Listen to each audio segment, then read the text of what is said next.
and forgetting the word of God that gave us through the Bible. Sikhohlwe izwi likaNkulunkulu esilithola ngeBhayibheli. Do you know that the devil is a liar? Uyazi yini ukuthi uSathane unamanga? And the Bible says he is also the father of lies. IBhayibheli lithi ungubaba wamanga. Now, the word father means the author. Igama elithi baba. Igama elithi baba liqonda The author. umbhali. It's a person. Ophethe. Akuna swimbenyani. Akhela tsaka no. Atsakela lemfundisa libitili nomuntu. Enimake akuna swimbenyani. Yeso. Hallelujah. Amen. Itimaki. Osha. Akhangela nyosha. Hallelujah. Amen. Yeah, itimaki. Maki. Akhandele hinala.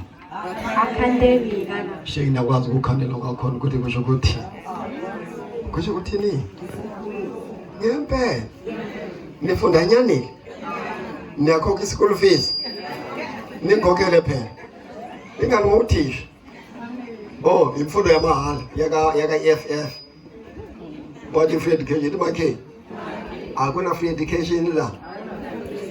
Para ukhipha dinero hakele. Akuna nchoma mahala la. The reason for me to speak different languages Isizathu sokuthi ngikhulume izilimi ezihlukene is that there's no a language that must dominate another language. ukuthi alukho ulimi okumele lwedlule olunye ulimi Because all languages ngoba zonke izilimi are equal in the eyes of the Lord. ziyalingana emehlweni kaNkulunkulu. But can hear other people and then can sing bad, evil about other languages, Kodwa siyaye sibezwe abantu bekhuluma kabi ngezinye izilimi forgetting that whatever language that you're specializing in or know, bekhohlwa ukuthi noma ngabe iluphi ulimi olwaziyo it's a confused language. ulimi Confused.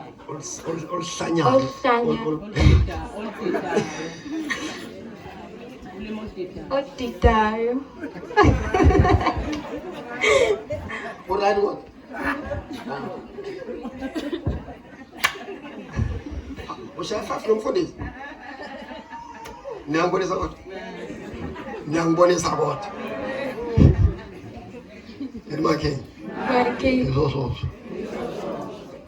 Now the confusion of languages began when men Ukudida kwezilimi kwaqala mhla umuntu had this thing in the mind. enalento emqondweni wakhe. I don't want to see God the way He wants me to see Him. Angifuni ukubona uNkulunkulu ngendlela yena ngibona ngayo. I want to see Him my way. Ngifuna ukumbona ngendlela yami. In Genesis 11. UGenesis So 11. they said, okay, let's come together. Base bethi asondeleni Because we are one.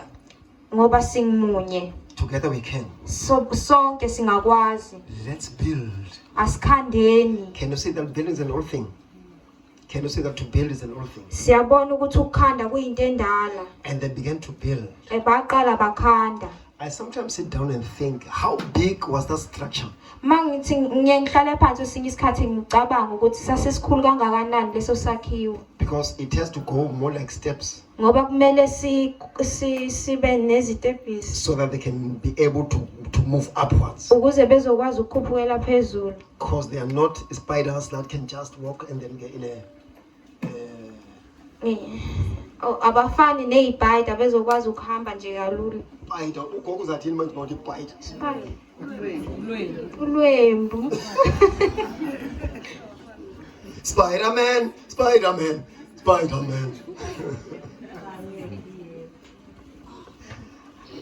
Hallelujah. Amen.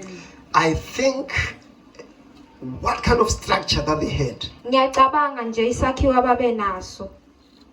They began making bricks. Baqala bekhanda itini. I don't know how many bricks. It must have been billions upon or trillions. Angazi ukuthi zingakanani lezo tini.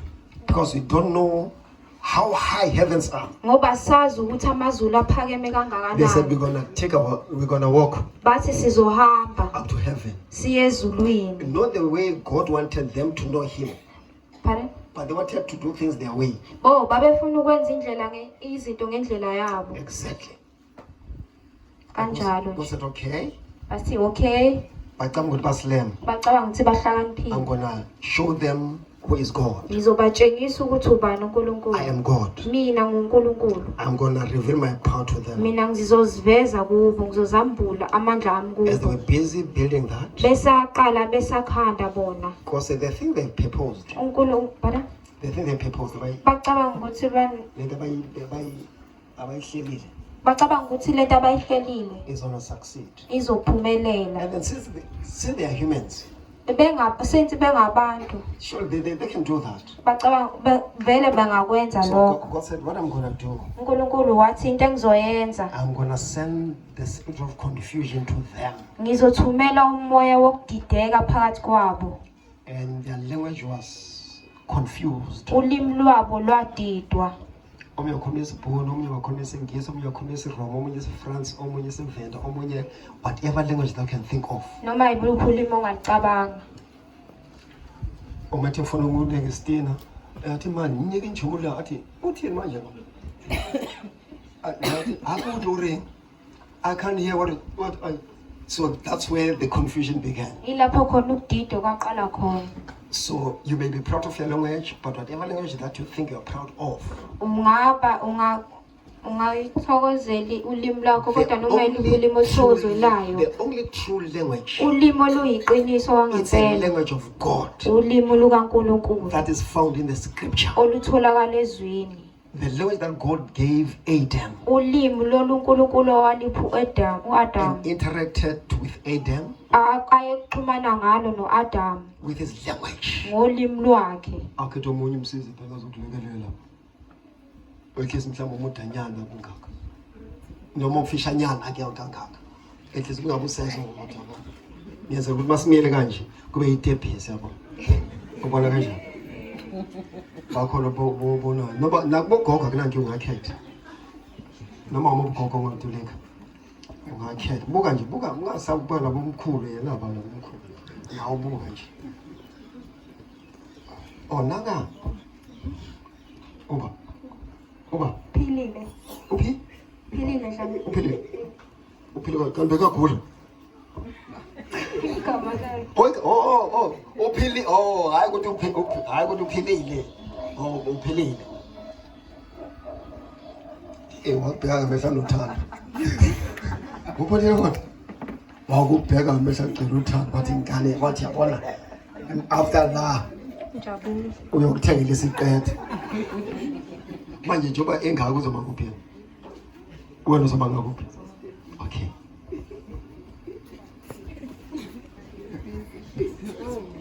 Ay ngeke kwenza ngesitepisi la wena kanti ukhethe njani?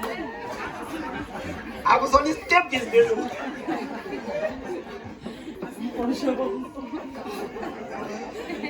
Inganisho kanti yenza isitepisi ngami ngiyazi. Mawuvele wenza umbhoshoko.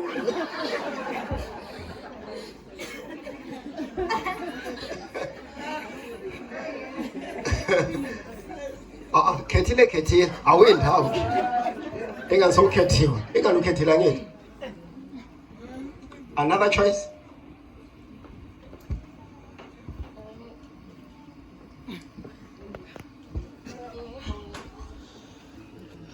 Usho ukuthi ezephambi la lo mkhethile.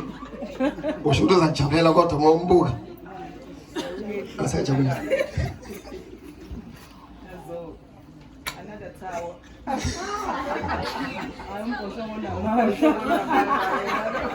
Asindawo la. Hayi khona. Khona yiko kodwa asindawo.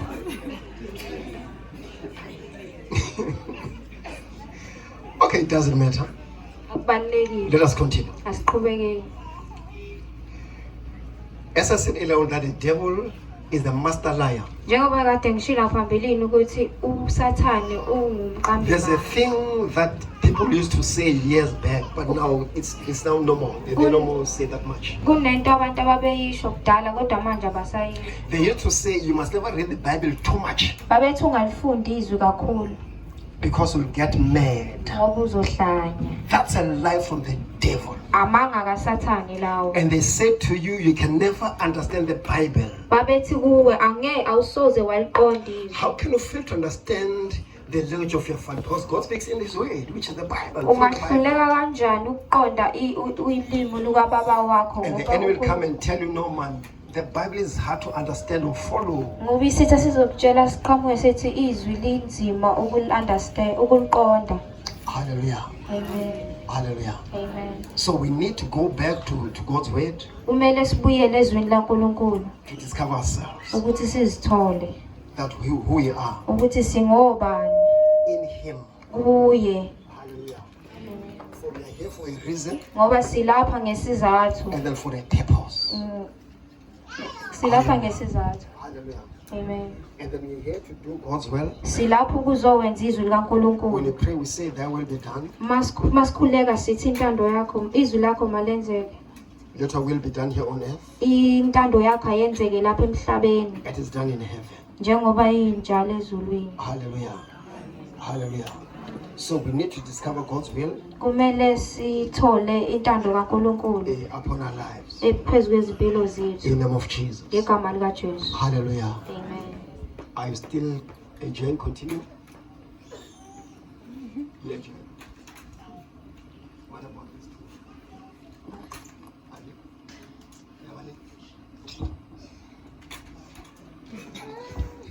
Askomba nini madoda?